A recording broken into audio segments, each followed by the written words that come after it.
Asseyez-vous s'il vous plaît.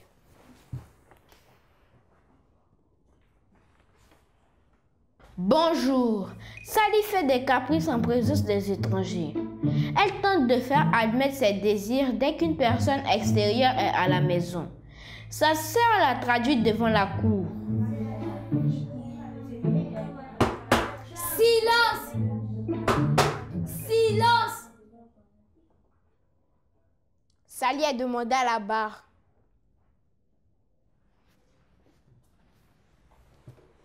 Sally, êtes-vous une maîtresse chanteuse? Votre honneur, vous vous trompez de personne. Je ne sais même pas chanter. Comment pourrais-je l'enseigner? Maîtresse chanteuse, non, pas moi. Silence!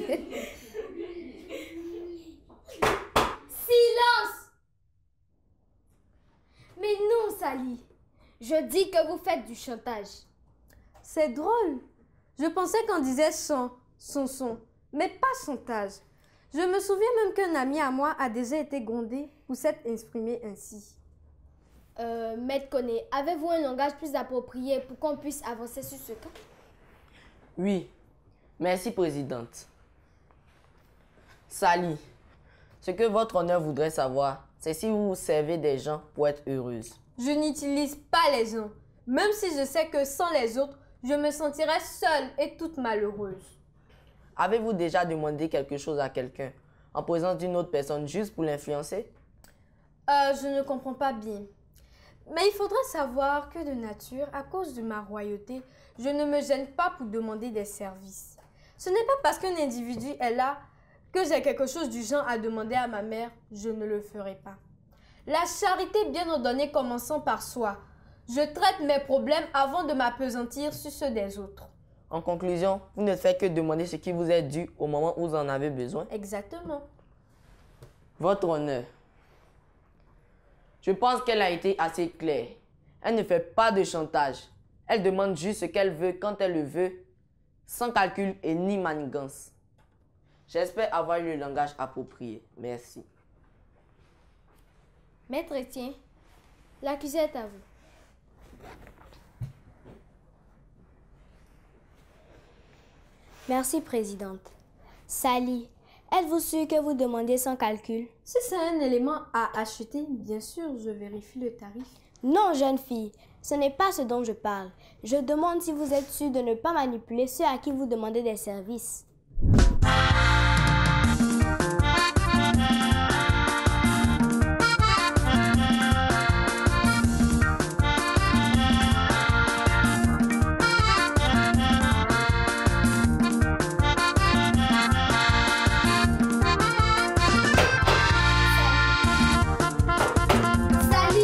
Votre honneur. Mais où vous croyez? Répondez à la question, on n'a pas que ça à faire. Je vous ai déjà dit non. Bien. N'avez-vous jamais demandé une chose en contrepartie d'une autre en présence d'un certain nombre de personnes? Je suis persévérante. Quand je veux quelque chose, je demande jusqu'à ce qu'il n'y ait plus d'issue. Bien.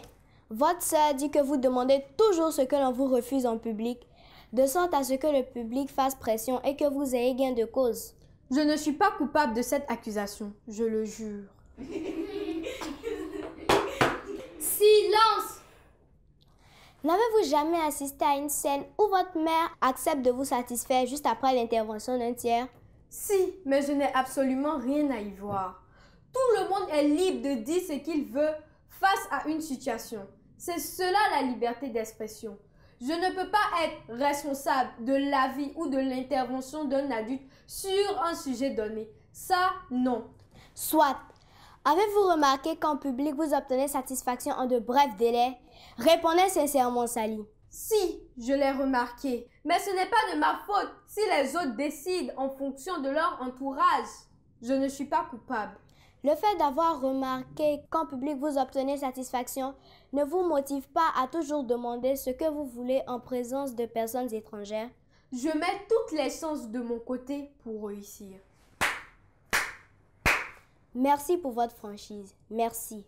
Chers tous, voyez donc, Sally a remarqué qu'en public on ne pouvait rien lui refuser. Depuis, elle joue de ça chaque fois qu'elle a une requête. C'est du chantage, c'est de la manipulation. Elle vient de l'avouer. Objection, votre honneur. Ma cliente n'a pas su se défendre. Objection rejetée. Présidente, j'en ai fini. Sally, vous pouvez regagner votre place. On ne doit pas perdre ce procès. À quoi vous jouez? Silence! Maître Koné, sachez vous tenir. Maître Koné, à la barre avec la plaignante.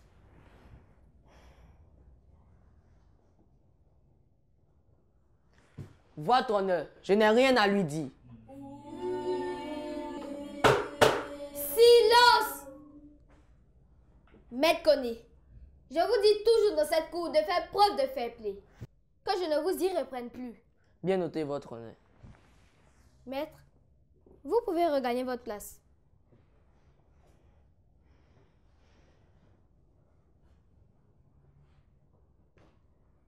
La séance est suspendue pour préparer le verdict.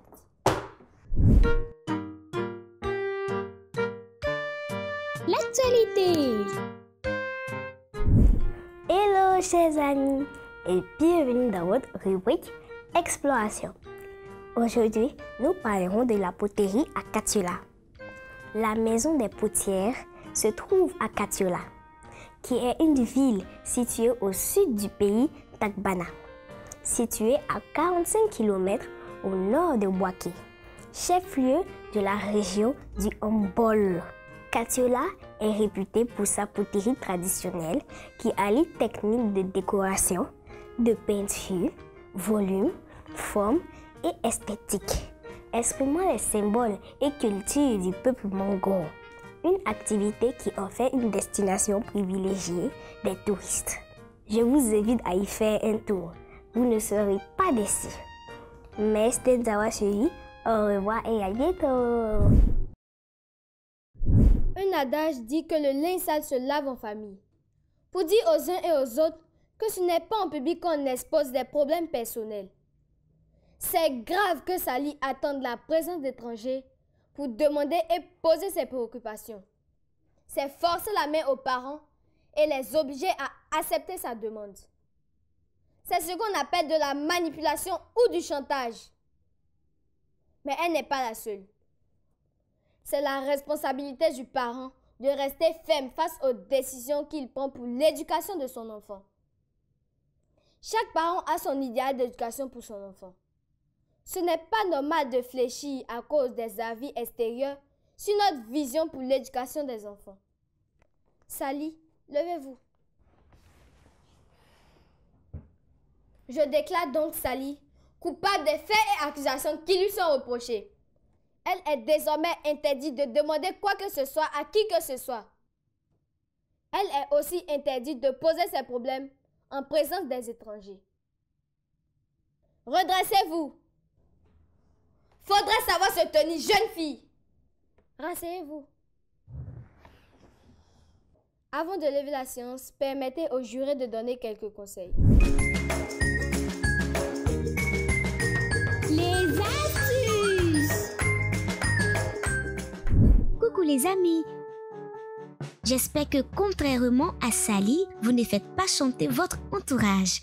À propos, voici la technique pour obtenir l'accord des parents loyalement. Il s'agit de faire des contrats.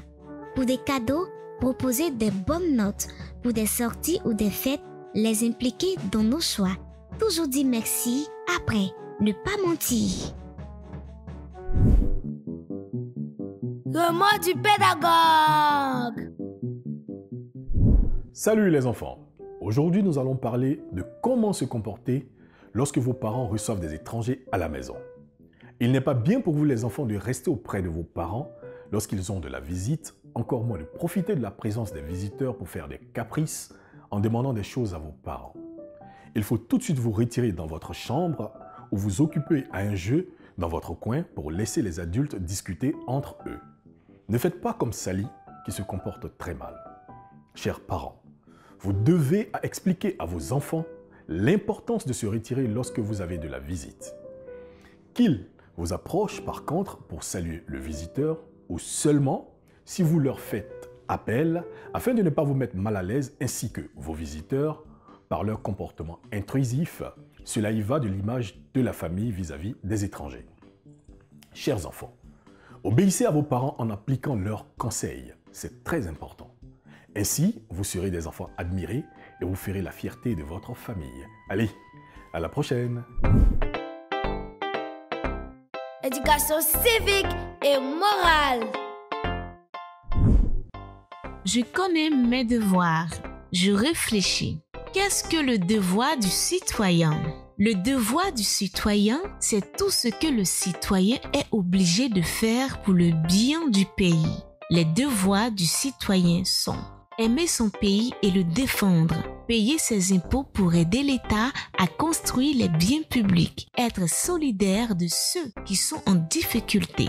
Ce que je dois faire pour montrer que je connais mes devoirs, je dois participer aux élections en votant, obéir aux lois et aux règlements de mon pays, participer au maintien de l'hygiène de mon quartier, de mon village. Ce que je ne dois pas faire, pour montrer que je connais mes devoirs, je ne dois pas refuser de participer aux élections, désobéir aux lois et aux règlements de mon pays, refuser d'aller à l'école. Je dis pourquoi je dois connaître mes devoirs. Je dois connaître mes devoirs pour être un bon citoyen. Je pourrai alors contribuer à la paix, à la solidarité, à l'ordre public, au développement de mon pays. L'obéissance aux lois et aux règlements est le premier devoir du citoyen. Je fais le point. Je dois connaître mes devoirs et les accomplir correctement. L'obéissance aux lois et aux règlements est le premier devoir du citoyen. J'espère que vous avez bien noté nos conseils. Tâchez de bien vous comporter. Sinon, vous viendrez au banc des accusés ici dans cette cour qui est loin d'être une cour de récré. La séance est levée.